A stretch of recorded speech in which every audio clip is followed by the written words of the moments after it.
Hello, it's me, Mr. Kenneth. In this video, I'm going to read you a book called The Mitten. This book was written by Jan Brett. Let me take the cover off so that it's a bit easier to read. Open the book up, and we'll see what happens in The Mitten. The Mitten.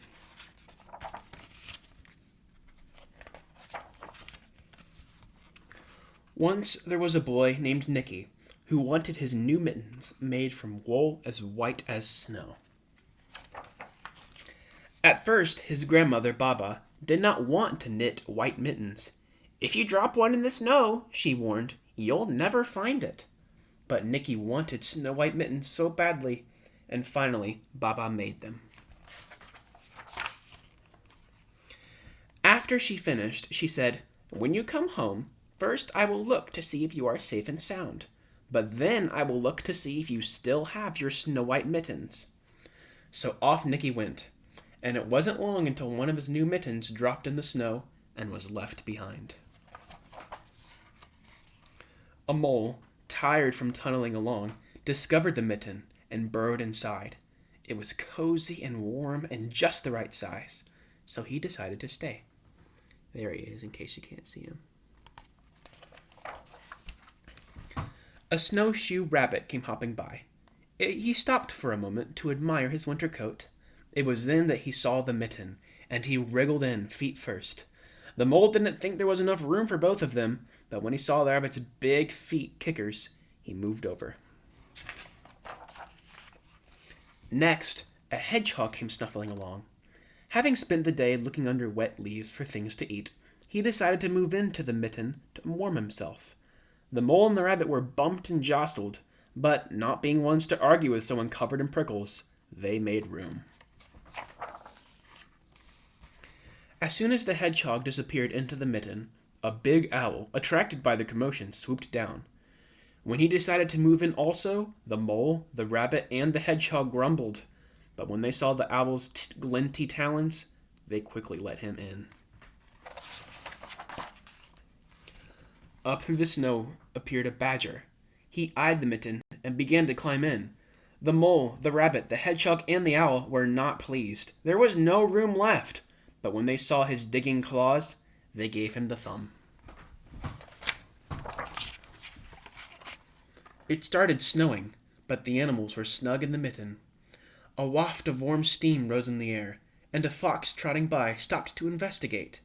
Just the sight of the cozy mitten made him feel drowsy. The fox poked his muzzle in. When the mole, the rabbit, the hedgehog, the owl, and the badger saw his shiny teeth, they gave the fox lots of room. A great bear lumbered by. He spied the mitten, all plumped up. Not being one to be left out of the cold, he began to nose his way in. The animals are packed in as tightly as could be, but what animal would argue with a bear? The mitten swelled and stretched. It was pulled and bulged too many times its size, but Baba's good knitting held fast. Along came a meadow mouse, no bigger than an acorn. She wriggled into the one space left and made herself comfortable on top of the great bear's nose.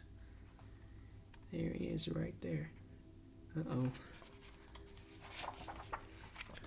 The bear, tickled by the mouse's whiskers, gave an enormous sneeze. Achoo!